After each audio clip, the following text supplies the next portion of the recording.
사도신경으로 우리 신앙을 하나님께 고백드리겠습니다. 전능하사 천지를 만드신 하나님 아버지를 내가 믿사오며 그 외아들 우리 주 예수 그리스도를 믿사오니 이는 성령으로 잉태하사 동정녀 마리아에게 나시고 본디오 빌라도에게 고난을 받으사 십자가에 못 박혀 죽으시고 장사한 지 사흘 만에 죽은 자 가운데서 다시 살아나시며 하늘에 오르사 전능하신 하나님 우편에 앉아 계시다가 저리로서 산자와 죽은 자를 심판하러 오시리라. 성령을 믿사오며 거룩한 공회와 성도가 서로 교통하는 것과 죄를 사하여 주시는 것과 몸이 다시 사는 것과 영원히 사는 것을 믿사옵나이다. 아멘. 오늘 우리에게 주실 하나님의 말씀은 로마서 9장 1절에서 13절까지 말씀입니다. 로마서 9장 1절에서 13절까지 말씀 찾으셔서 한 목소리로 또 한 마음으로 함께 읽겠습니다. 로마서 9장 1절에서 13절입니다.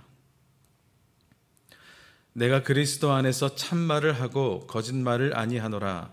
나에게 큰 근심이 있는 것과 마음에 그치지 않는 고통이 있는 것을 내 양심이 성령 안에서 나와 더불어 증언하노니 나의 형제 곧 골육의 친척을 위하여 내 자신이 저주를 받아 그리스도에게서 끊어질지라도 원하는 바로라. 그들은 이스라엘 사람이라.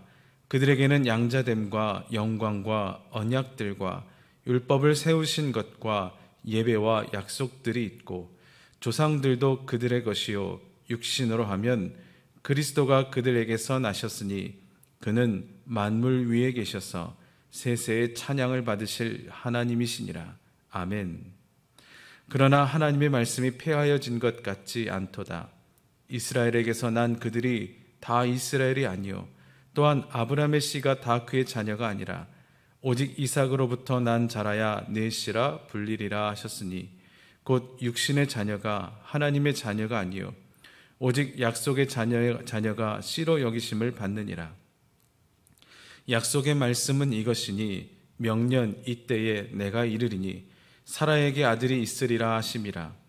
그뿐 아니라 또한 리브가가 우리 조상 이삭 한 사람으로 말미암아 임신하였는데 그 자식들이 아직 나지도 아니하고 무슨 선이나 악을 행하지 아니한 때에 택하심을 따라 되는 하나님의 뜻이 행위로 말미암지 않고 오직 부르시는 이로 말미암아 서게 하려 하사 리브가에게 이르시되 큰 자가 어린 자를 섬기리라 하셨나니 기록된 바 내가 야곱을 사랑하고 에서는 미워하였다 하심과 같으니라.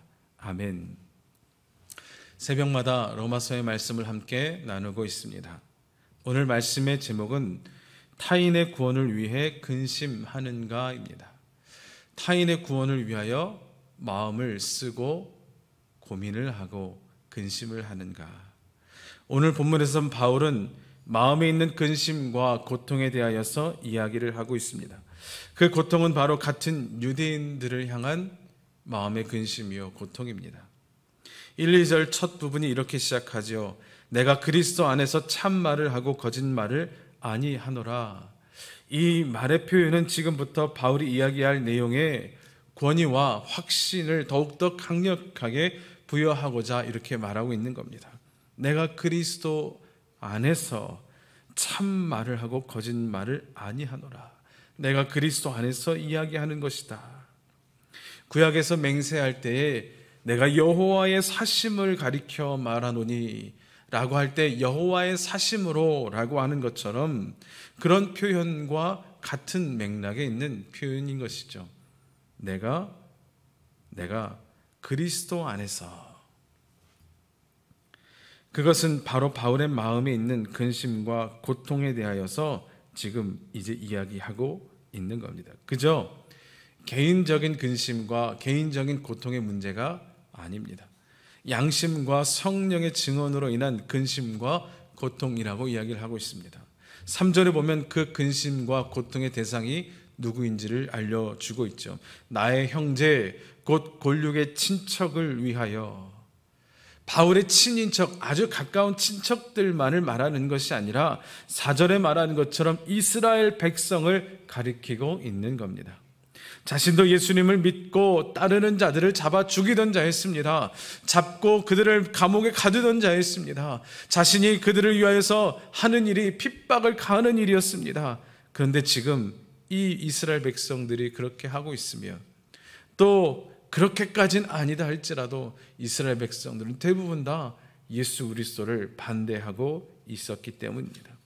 그들을 향하여서 정말 바울 자신이 그리스도에게서 끊어질지라도 원하는 바로라 라고 바울이 고백합니다.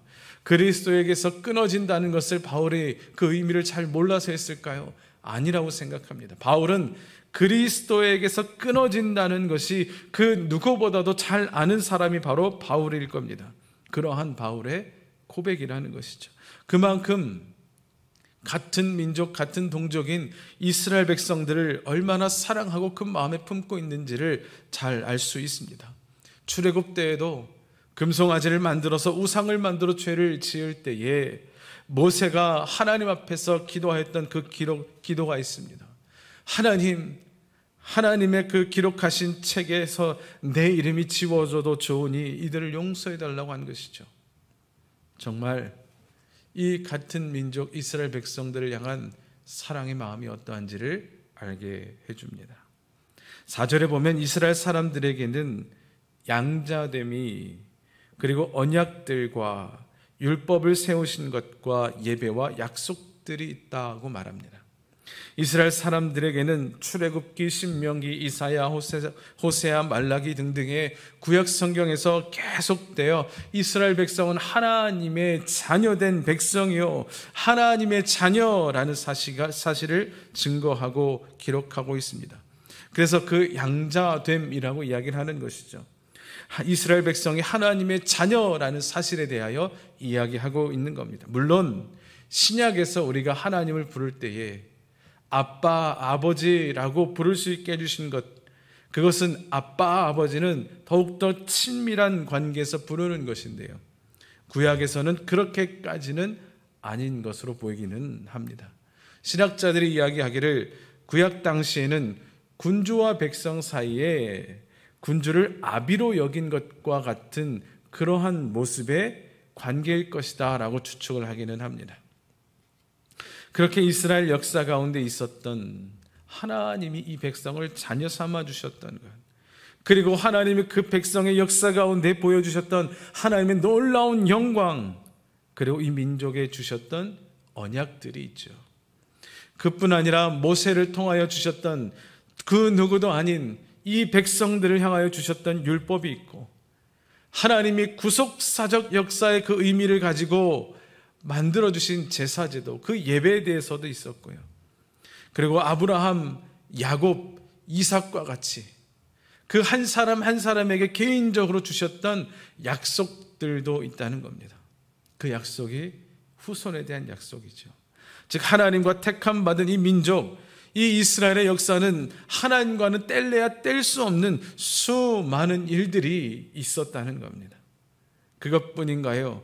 5절에서는 예수 그리스도도 이스라엘 사람으로 나시지 아니었는가 하는 겁니다. 예수님도 이스라엘 사람 아닙니까? 예수님도 이스라엘 유대인 아닙니까? 라고 이야기하는 겁니다. 그 예수님이 누구신가? 세세에 찬양받으실 하나님, 바로 그분이라는 것이죠. 6절에 보면 바울은 이러한 이야기를 합니다. 그러나 하나님의 말씀이 폐하여진 것 같지 않도다. 하나님의 말씀이 폐하여지다.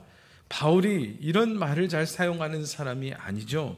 그런데 하나님의 말씀이 폐하여진 것 같지 않다. 이게 무슨 말인가 하면, 하나님의 양자, 자녀요, 하나님의 영광, 이 민족에게 주셨던 언약도 있고, 또 모세를 통하여 율법도 주셨고, 구속사적인 의의를 가진 제사도, 그리고 아브라함, 야곱, 이삭에게 주셨던 후손에 대한 약속도 있는데, 그럼에도 불구하고 지금 이스라엘의 백성들의 상황을 보면, 지금 이스라엘 백성들의 모습을 보면 완전히 하나님께 버림받은 것처럼 보인다는 겁니다. 그러나 이러한 말씀들이 없었던 것이 아니라 분명히 주셨던 하나님의 말씀이요, 언약이요, 약속이기 때문에 이 모든 것들이, 이 백성을, 이스라엘 백성들을 다시 구원하시고 일으키실 것에 대한 것에 대하여 패하여진 것이 아닐 것이다라는 겁니다. 이 말에는 분명 하나님께서 이 백성을 다시 구원하실 것이다 라는 바램과 소망과 믿음이 있는 말인 것이죠. 그러면서 7절에서부터 13절까지 어떠한 이야기를 하는가 하면 정말 누가 약속의 씨, 누가 약속의 자손인가를 따져 묻고 있지요. 아브라함의 씨라고 다 약속의 씨가 아니라 이삭으로 난 자라야 한다라고 하는 것을 보면서 말입니다. 그러면 이스마엘은 아닌 거겠죠. 그러면서 이삭을 통하여 그리고 리브가에게 두 아들이 즉 에서와 야곱인데 에서는 아니고 야곱이라고 말하고 있습니다. 그래서 우리가 잘 아는 것처럼 야곱의 자녀들과 요셉의 자녀 둘을 하여서 12지파가 되었던 것이죠. 에서의 후손은 에돔 사람이 되고 말입니다. 그래서 결론이 무엇인가? 이스라엘에 대한 약속이 있고 야곱의 씨를 통해 이루어진 이 백성을 하나님께서 결코 그냥 버려두시지 마시고 하나님이 이 백성을 긍휼히 여겨 주옵소서. 바울의 간절한 마음이 그 안에 담겨 있다는 겁니다. 구원은 오직 하나님께 달려있기 때문이죠. 하나님께 호소하고 있는 겁니다. 어떠한 인간적인 요인도 혈통도 구원에 관여할 수 없고 아무런 영향을 줄 수 없기 때문입니다. 구원은 오직 하나님이 하시는 하나님의 영역입니다. 사랑하는 성도 여러분, 바울이 그렇게 마음의 근심과 고통을 가지고 동족이 구원받기를 바라는 그 마음을 오늘 우리가 함께 기억할 수 있기를 원합니다. 오늘 우리도 타인의 구원을 위하여서 얼마만큼 마음 아파하고 있는지, 얼마만큼 근심하고 고통하고 있는지 돌아볼 수 있기를 주님의 이름으로 축원드립니다. 하나님 아버지의 마음이 어떠할까? 오늘도 이 시대, 이 땅을 향한 주님의 마음이 어떠할까? 함께 헤아리며 주님의 마음 함께 품고 이 영혼들에 대하여, 이 영혼을 구원하실 것에 대하여 함께 고민하고 아파하고 슬퍼할 수 있는 우리 모든 성도님들 되시기를 주님의 이름으로 축복합니다. 기도하겠습니다. 하나님 아버지 감사합니다. 오늘도 우리에게 말씀을 주시고 말씀 가운데 깨닫게 하시니 감사합니다. 주님, 바울이 동족인 이스라엘 백성들을 위하여서 이들의 구원을 위하여서 그 애끓는 마음, 그 마음에 고통과 근심이 있었던 것을 이야기합니다. 그리고 하나님이 택하시고 약속하신 그것은 오직 하나님의 뜻 안에 있으며 하나님의 그 구원의 역사 가운데 있음을 주님 다시금 깨닫습니다. 주님, 그 구원을 위하여서 우리가 늘 기도하고 마음에 애쓰고 근심하는 저희를 되게 하여 주옵소서.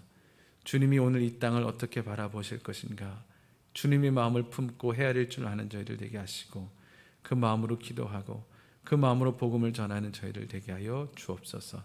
감사하며 예수님의 이름으로 기도드립니다. 아멘. 하늘에 계신 우리 아버지여, 이름이 거룩히 여김을 받으시오며 나라의 임하옵시며 뜻이 하늘에서 이룬 것 같이 땅에서도 이루어지이다. 오늘날 우리에게 일용할 양식을 주옵시고 우리가 우리에게 죄 지은 자를 사하여 준 것 같이 우리 죄를 사하여 주옵시고 우리를 시험에 들게 하지 마옵시고 다만 악에서 구하옵소서. 대개 나라와 권세와 영광의 아버지께 영원히 있사옵나이다. 아멘. 자유롭게 기도하실 때 교회를 위해서 또 나라와 민족을 위해서 그리고 세계 곳곳에 아프고 힘든 자들을 위해서 함께 기도해 주시기를 원합니다. 그리고 9월 첫 주 금요일부터 시작되는 말씀 축제 가운데에 여러분 큰 은혜 있길 위하여서 강사 목사님들을 위해서도 기도해 주시기를 원합니다. 기도하겠습니다.